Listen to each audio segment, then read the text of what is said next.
Ce soir, aux Nouvelles nationales d'APTN, les relations continuent de se détériorer entre le Foyer pour femmes autochtones de Montréal et l'organisme BATCHA. Deuxième reportage de la série « Survivre aux externats indiens ». Et à Kamloops, le premier ministre du Canada a fait ses excuses envers la Première Nation Tk'emlúps Secwépemc. Kwe, bonjour. Je suis Chouchane Bacon et bienvenue aux Nouvelles nationales d'APTN.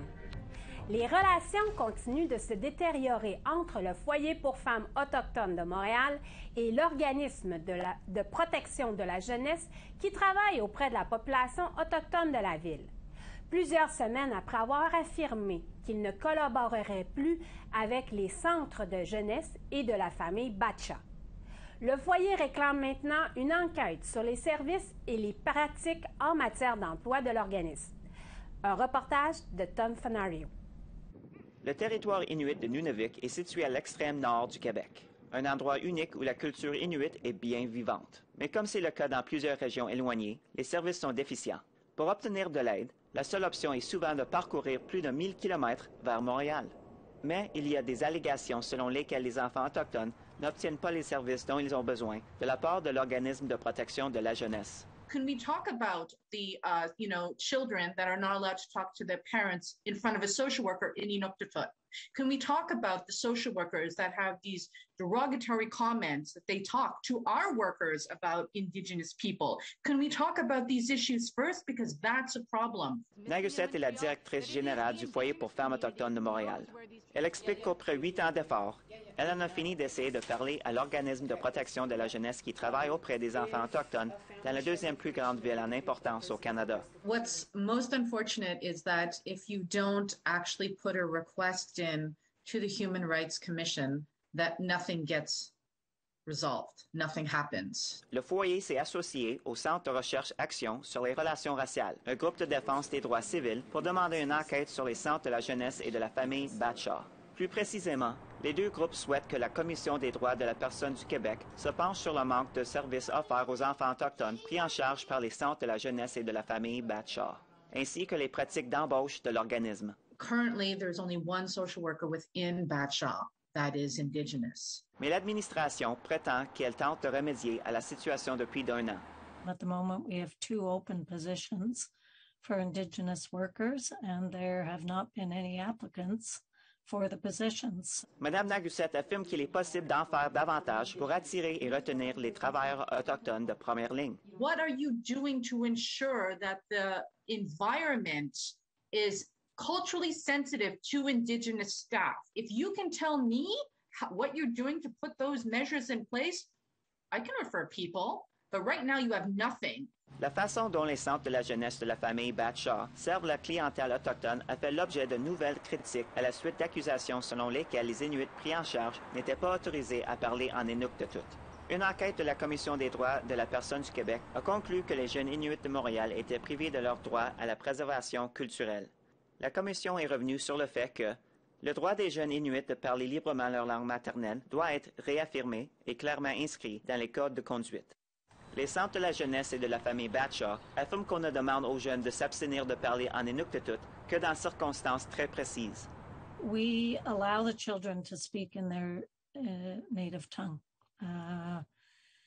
The only time that we would ask them not to is when it's flagged to us that their safety might be at risk. Les centres de la jeunesse et de la famille BATCHA ont récemment reçu un vote de confiance de la part de Makivik, l'organisme qui représente les Inuits du Québec. Dans un communiqué de presse, la société Makivik a déclaré que des discussions sont en cours pour améliorer la situation des jeunes du Nunavik qui sont sous la responsabilité du centre. Mais le Foyer pour femmes autochtones affirme que les centres de la jeunesse et de la famille BATCHA ont eu amplement le temps de régler les problèmes qui ont été soulevés dans de multiples études et rapports. They have the solutions because we've given it to them already. And it's just a lack of will or, I don't know, ego. I don't know what it is because it's beyond us. I would disagree that nothing has been done. A lot of things have been implemented. Let's not forget we've been in a pandemic for 18 months. La réponse à la demande d'enquête est attendue au cours des prochaines semaines. Un reportage de Tom Fenerio, Nouvelle nationale d'APTN, Montréal. Nous vous invitons à nous suivre sur les réseaux sociaux. Vos commentaires, suggestions et questions sont les bienvenus. Vous pouvez nous rejoindre par courriel. L'adresse est le info nouvelle au pluriel @aptn.ca. Nouvelle au pluriel @aptn.ca. Retrouvez-nous sur Facebook au @nouvelle au pluriel aptn en un mot et sur Twitter @nouvelle au pluriel aptn. La situation concernant la COVID-19 au Nunavik continue d'évoluer. Plusieurs collectivités sur le territoire inuit sont maintenant en alerte rouge. À l'heure actuelle, les masques sont obligatoires pour les personnes vaccinées et non vaccinées dans tous les milieux publics intérieurs, partout au Nunavik. À partir de dimanche, 6 des 14 collectivités comptent maintenant au moins un cas, notamment 38 cas à Kangersuk, 15 cas à Salouit, 10 cas à Ivujivik, 5 cas à Kuujjuaq, 1 cas à Inukjuak et Kangussujjuaq. La gouverneure générale du Canada, Mary May Simon, originaire du Nunavik, a déclaré ceci au sujet des faibles taux de vaccination dans la région. It's never too late to get vaccinated, and I think for people like myself, we should be encouraging people to get vaccinated. And if there are fears and concerns about the vaccine itself, then the health authorities need to make sure that people understand that this is a safe vaccination. And I think everybody needs to talk about how safe vaccines are. Lors d'une récente conférence de presse à la TUC, le Conseil des Atikamekw de Wemotaci et Hydro-Québec ont signé une entente pour améliorer leurs relations.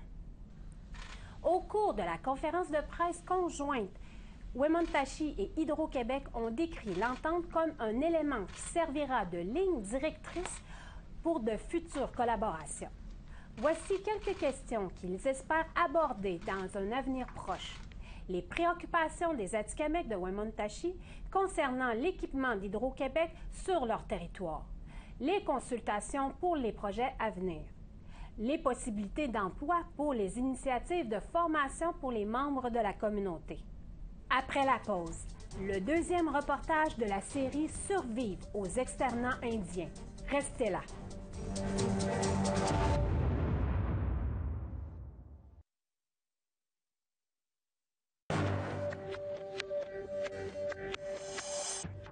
Re-bienvenue aux Nouvelles nationales d'APTN. Ce soir, nous poursuivons notre série Survivre aux externats indiens. La journaliste Brittany Gaillot parle à une survivante qui a perdu 2 tantes qui ont fréquenté un externat indien à Ucluelet, en Colombie-Britannique. Avertissement, le contenu pourrait bouleverser certains téléspectateurs.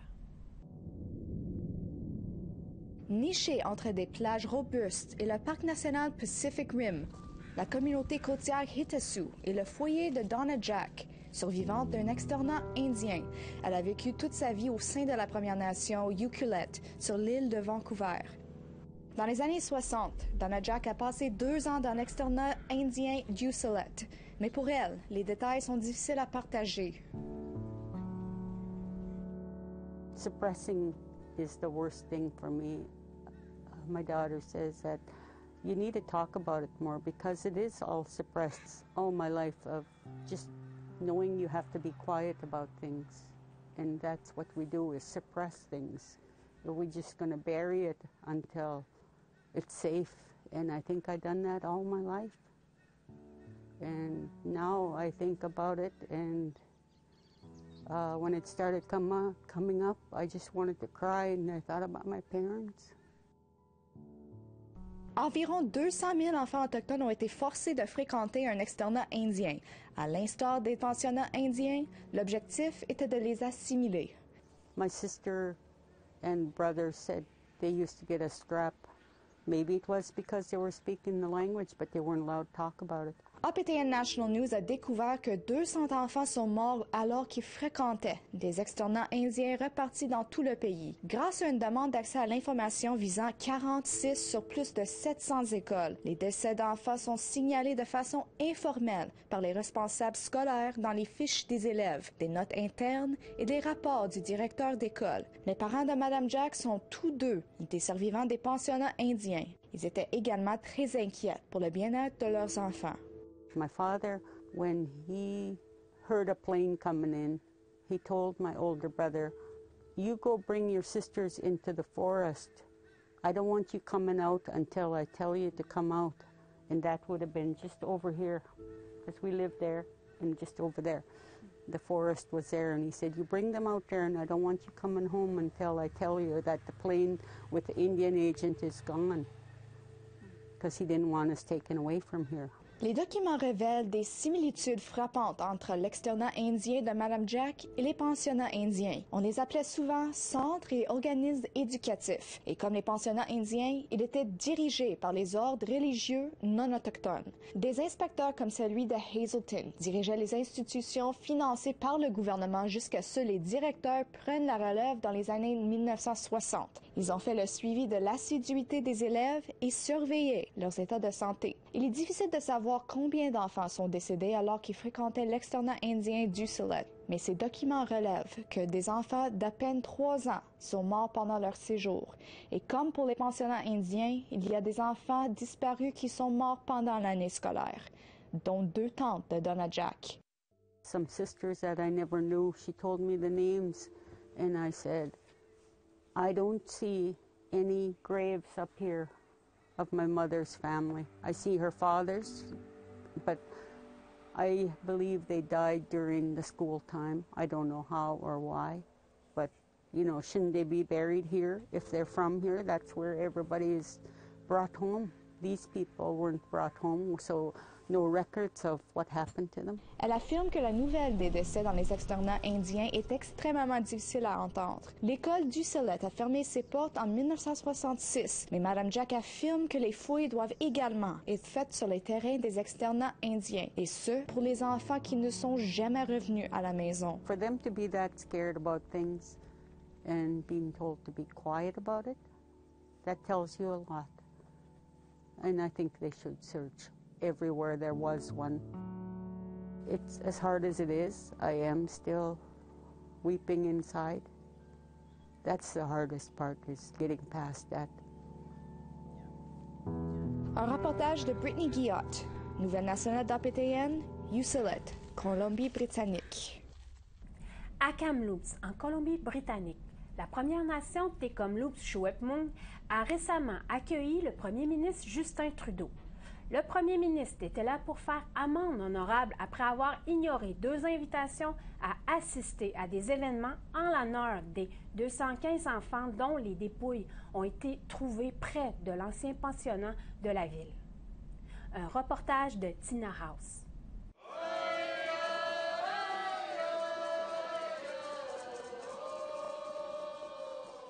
Cela fait presque 6 mois que les dépouilles de 215 enfants ont été retrouvées dans des tombes anonymes et peu profondes près de l'ancien pensionnat autochtone de Kamloops. Depuis cette découverte qui a provoqué un nombre de chocs dans le monde entier, des dizaines d'événements ont été organisés en hommage aux disparus. Des dirigeants, des membres de leur famille et des gens de partout dans le monde sont venus à Kamloops pour leur rendre hommage. Bien des gens sont venus, mais le premier ministre du Canada, lui, manquait à l'appel. Le 30 septembre dernier, plutôt que de souligner la première journée nationale de la vérité et de la réconciliation, il a passé la journée en congé sur une plage de Tofino, en Colombie-Britannique. Sa décision a suscité l'indignation et des réactions négatives. La chef Rosanne Casimir a déclaré que c'était un journaliste qui avait informé la nation de la raison pour laquelle le premier ministre n'était pas présent à l'événement du 30 septembre. It was the shock, the anger and sorrow and disbelief was palpable in our community and rippled around the world. Justin Trudeau a exprimé ses regrets. I'm sorry I wasn't here on September 30th. It was a mistake, and I understand that it made a very difficult day even harder. You didn't have to invite me back. I know that. Well, thank you for doing so.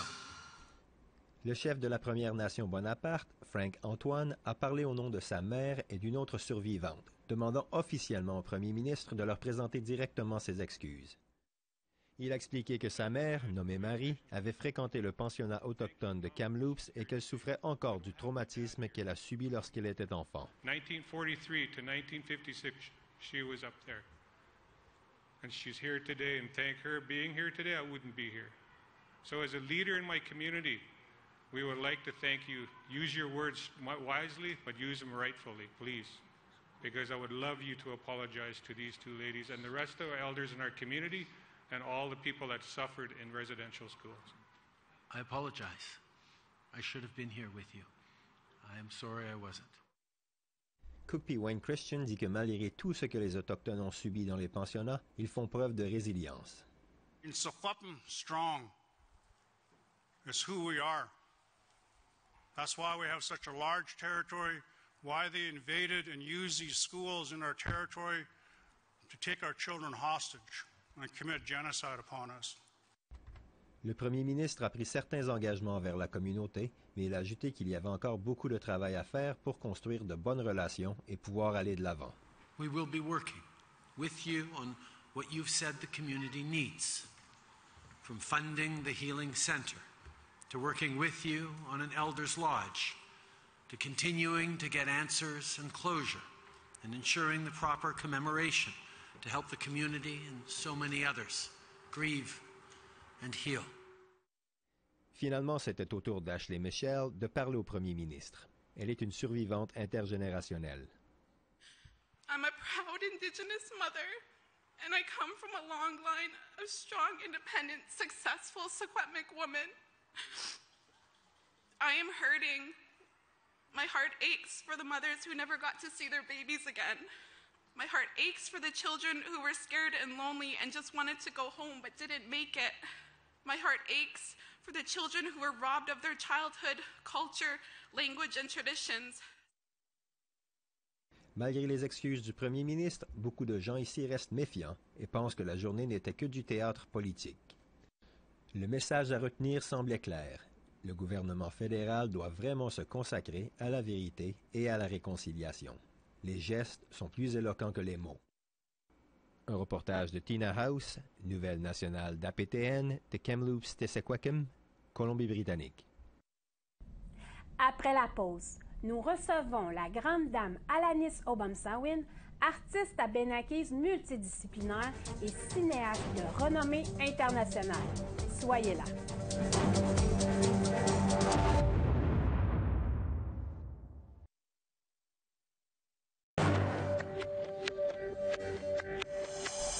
Bienvenue aux Nouvelles nationales d'APTN.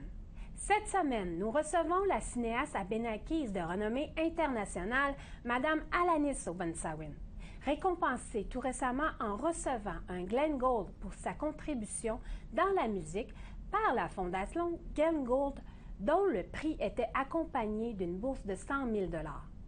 Puis, en septembre, elle a été également récompensée pour l'ensemble de sa carrière au Festival international des films de Toronto. La voici. Oui, bienvenue aux Nouvelles nationales d'APTN, Mme Obomsawin. Bonjour, ça fait plaisir. Vous avez gagné dernièrement le prix du Glenn Gould pour l'ensemble de votre œuvre.